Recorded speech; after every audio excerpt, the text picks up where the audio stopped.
Entonces, como estábamos comentando, el hecho de que esta regla se pudiera dar en los procesos de adición, en la reacción de adición más bien, nos permite ver y verificar que efectivamente se pueden adicionar el hidrógeno, decíamos que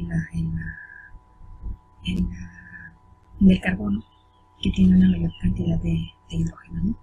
También con esto también existe una razón, dice, por la cual eso se lleva a efecto. Entonces dice la razón de la que la regla de Markovnikov, ¿cuál es? ¿No? Markovnikov formuló su regla basándose en observaciones experimentales. Dice, ¿por qué se cumple esta regla empírica? Para responder a esta pregunta, dice, volvamos al mecanismo de la adición del hidrogeno de halógeno. En el paso 1 es la formación del carbocatión, como ya habíamos dicho. Para este ejemplo en especial, dice que podrían ser dos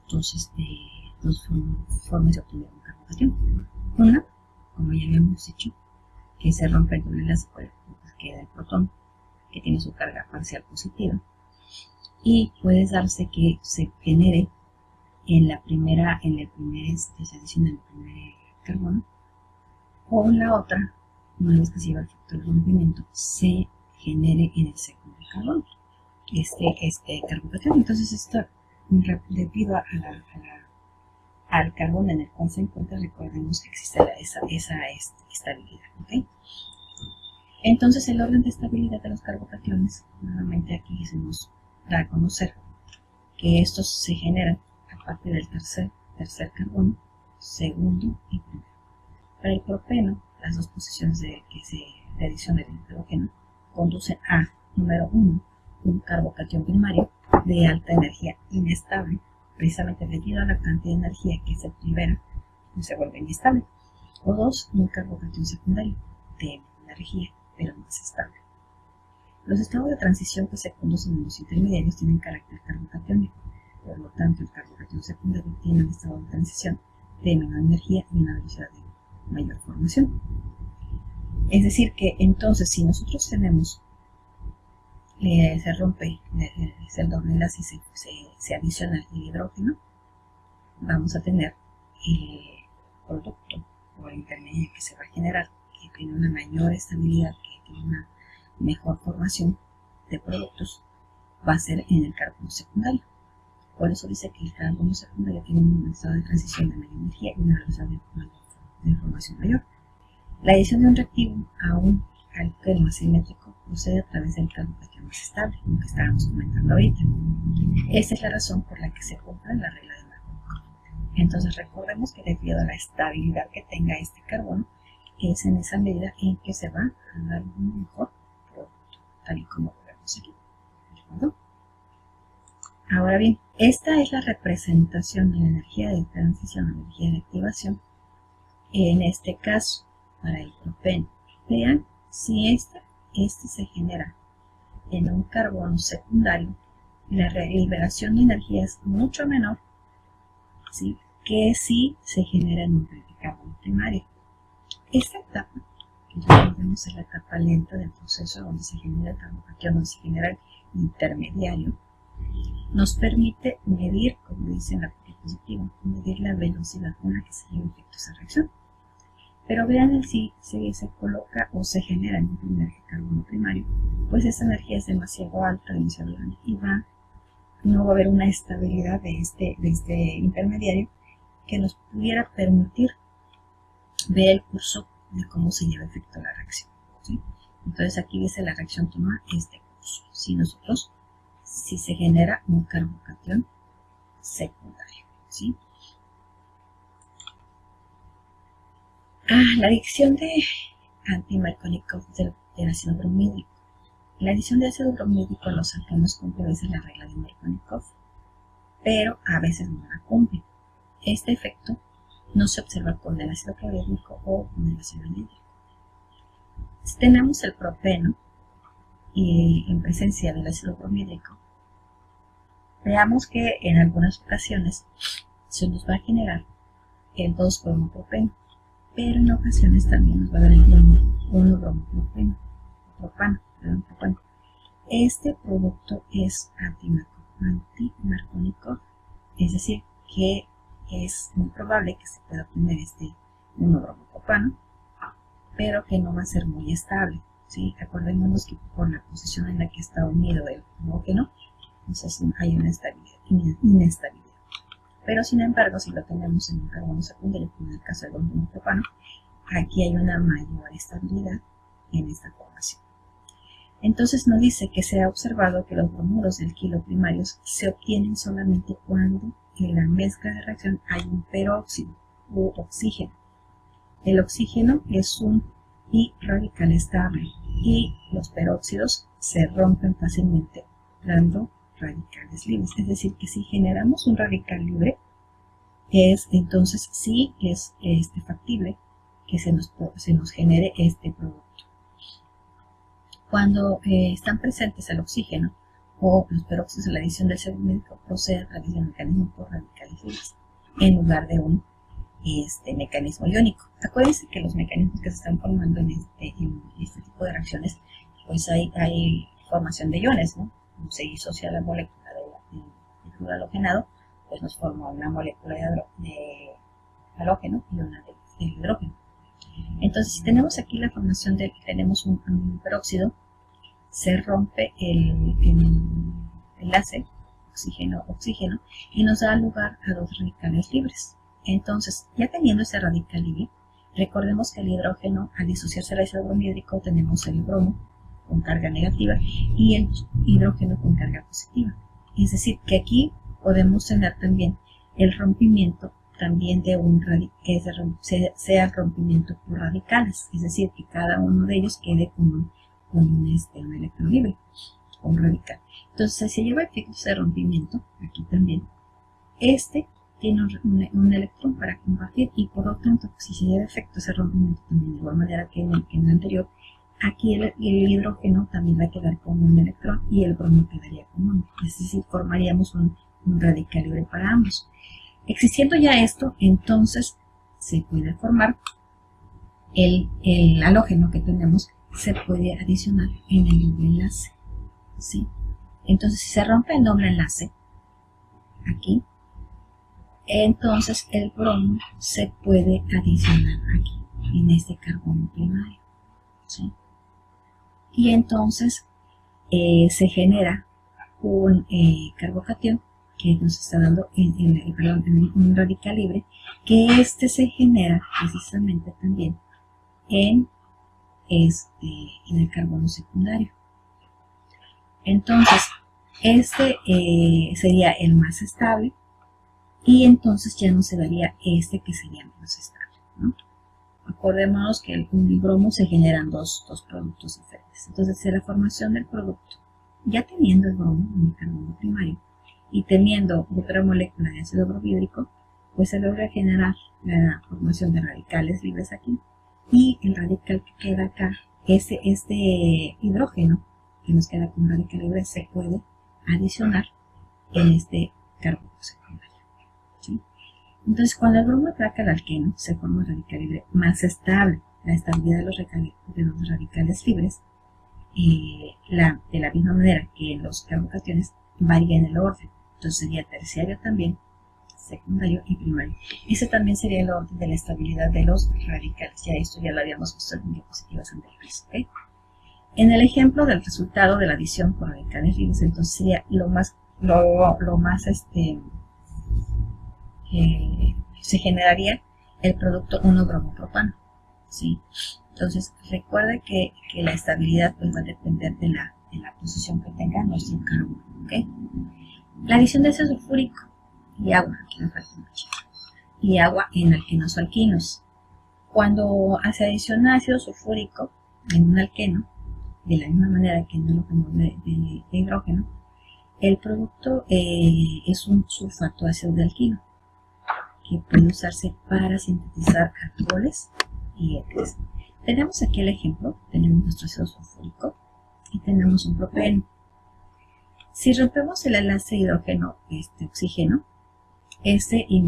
recuerden que se rompe, va a atacar directamente al doble enlace, el ion que se forma, y aquí se formaría nuestro producto de sulfato ácido de 2-propilo.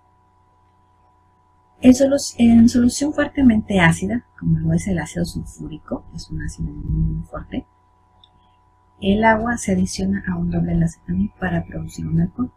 Esta reacción se llama hidratación de un alqueno. Entonces vemos acá, tenemos el propeno, tenemos la molécula de agua, y esta molécula de agua acuérdense que se puede disociar en iones oxidrilos y en iones hidrógeno. Al formarse estos iones o liberarse los iones oxidrilos, esos son los que van a atacar el doble enlace y se va a adicionar en el carbono que se forma en mayor proporción. En este caso acordémonos que podemos obtener el carbono secundario, que es el mejor. Por eso dice aquí que el 2-propanol forma tenemos un avance de la reacción del 60%. Ambas reacciones ocurren en dos pasos, de la misma forma que en la adición de un halógeno de hidrógeno. El primer paso es la protonación del alqueno para producir el carbocatión. Entonces, de igual manera que en las reacciones anteriores, se rompe el doble enlace y formamos un carbocatión, ¿no? Acuérdense que el hidrógeno que nos queda de la disociación del agua, pues se va a ir a donde tenemos una mayor cantidad de hidrógenos. Todas las reacciones de adición van a seguir esta regla de alguna manera, la regla de Markovnikov. ¿Por qué? Porque van buscando, en los hidrógenos van buscando a los carbonos donde tienen una mayor cantidad de hidrógenos, ¿no? Por eso dice que el primer paso es la protonación del alqueno para producir un carbocatión. En el segundo paso es la adición del nucleófilo al carbocatión. Debido a que inicialmente se forma un carbocatión, ambas reacciones siguen la regla de Markovnikov. Si el carbocatión puede experimentar un desplazamiento 1,2 de un grupo alquilo o de un hidrógeno. Para dar un carbocatión más estable tendrán lugar las transposiciones. Entonces tenemos nuestro paso 1, tenemos nuestro doble enlace. Se genera, acuérdense que nos ayuda a generar el carbocatión, el paso intermediario de la reacción. En el paso 2, como ya tenemos, acuérdense que el oxígeno tiene esa facilidad de donar pares electrónicos, y como el carbocatión está desprovisto de electrones, pues esta molécula se adhiere fácilmente, o sea, varía fácilmente con el carbono donde tiene necesidad de electrones. Entonces aquí ya tenemos un alcohol protonado, ¿sí? Es decir, que formamos un alcohol a partir de un alqueno en presencia de agua, ¿no? Es lo que nos está diciendo. Si tenemos agua, pues vamos a formar alcoholes. Y los alquinos también experimentan hidratación, pero el producto inicial es un alcohol vinílico o un enol. Un enol está en equilibrio con un aldehído o una acetona. El equilibrio favorece al compuesto carbonílico, por lo tanto, la hidratación de un alquino realmente da como resultado un aldehído o una acetona. La hidratación de los alquinos procede más suavemente cuando se añade una sal mercúrica para catalizar la reacción. Entonces aquí presencia de un catalizador como es el mercurio, o como dice aquí una sal mercúrica, se adiciona. Y vean que entonces aquí igual el agua se va a disociar en un átomo de hidrógeno y en un oxidrilo, y aquí se rompe el enlace triple, ¿sí? Entonces, como nos está diciendo en la diapositiva, es muy probable que ese enlace pueda generarnos una acetona o un aldehído, ¿okay? Como tenemos presencia de esta sal mercúrica, que esta sal nos va a permitir también el rompimiento del enlace oxígeno-hidrógeno, que este oxígeno, acuérdense que este hidrógeno, perdón, va a tender a romper, como es un electrófilo fuerte, va a tender a romper el doble enlace. Y recuerden que sigue en la regla de Markovnikov, pues va a buscar donde tenga mayor cantidad de hidrógenos, que pueda adherirse ese hidrógeno donde pueda acomodarse. En este caso, el hidrógeno, el carbono primario, pues tiene hidrógenos y le hace falta para formar. Si se rompe el doble enlace que tenemos aquí, le haría falta ese hidrógeno que se va a adherir acá para poder formar el propano. Entonces, una vez que se rompe el enlace, acuérdense que aquí se queda un radical libre.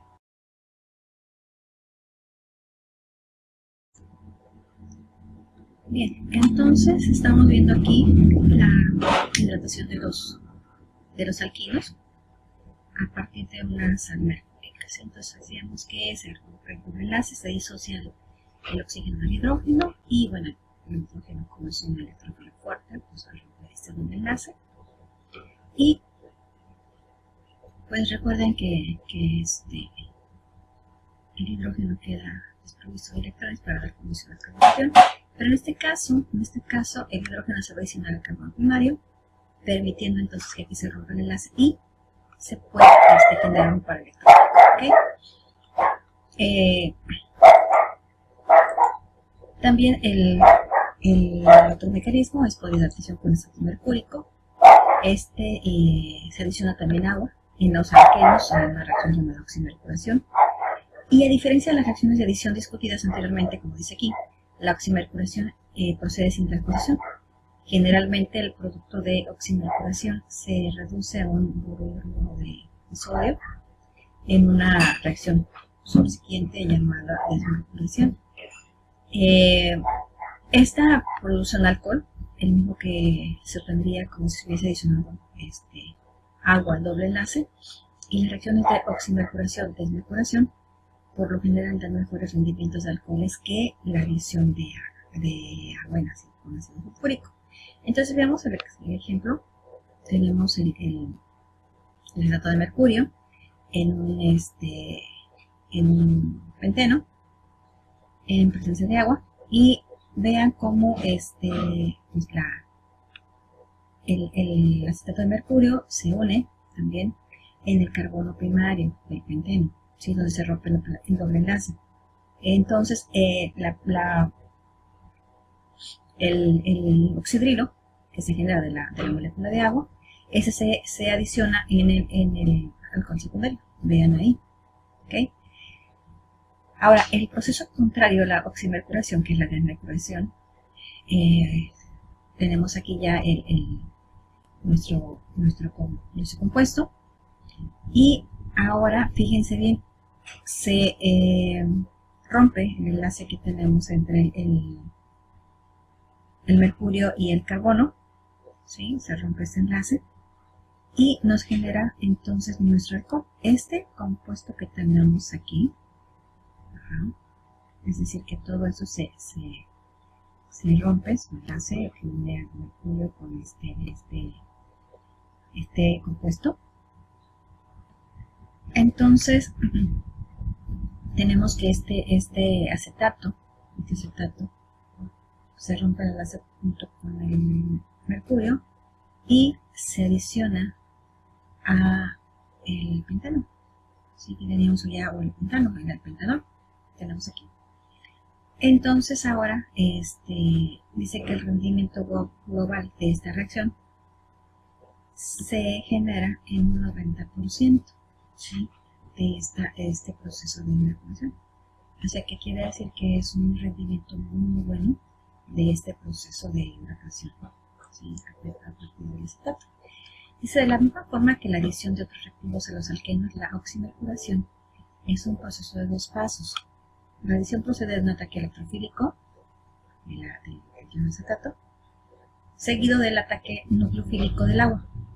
Puesto que no ocurre transposiciones, el intermediario formado por el ataque electrofílico no puede ser un carbocation verdadero. Por otra parte, puesto que se sigue la regla de Markovnikov, el intermediario debe tener un carácter carbocatiónico. Esto explica el por qué hay un ion punteado o un cíclico como un intermediario, ¿sí? Que es lo que se genera en esta parte. Obviamente, bueno, en la primera etapa de la reacción no podemos verlo, pero eso es lo que sucedería con el ataque electrofílico, ¿sí? del acetato. Entonces se forma este intermedio puenteado, ¿sí? entre las cargas parciales positivas que hay entre tanto el acetato como el radical, ¿no? el alqueno que se espera que se genera. Entonces dice el agente reductor de la reacción de desmercuración el borohidruro de sodio es un agente reductor importante en la química orgánica. Forma soluciones estables en base acuosa, pero se descompone y se desprende en hidrógeno. En la solución ácida nos encontraremos de nuevo con este reactivo como agente reductor para aldehídos y cetonas. Entonces, de ahí la importancia de este tipo de reacciones a partir de el acetato de mercurio, que sería nuestro electrófilo, para llevarse a efecto el ataque en el doble enlace. ¿Okay? Este tipo de reacciones pues son muy importantes, son las reacciones de adición. Cada una de las que hemos visto tienen gran importancia en la industria química y bueno, es importante que ustedes puedan conocer cada uno de los mecanismos así de cada una de ellas, pues para mejor comprensión de qué va pasando cuando tenemos un producto obtenido, ya sea por la regla de Markovnikov o por la adición de un hidrógeno o un halógeno. Entonces, nosotros ya conocemos el mecanismo de cada una de ellas mediante las reacciones que hemos visto aquí. ¿Okay? Esta es la parte final de mi parte y hasta aquí terminamos con las reacciones de adición. Y si tenemos dudas, posiblemente las veremos en clases.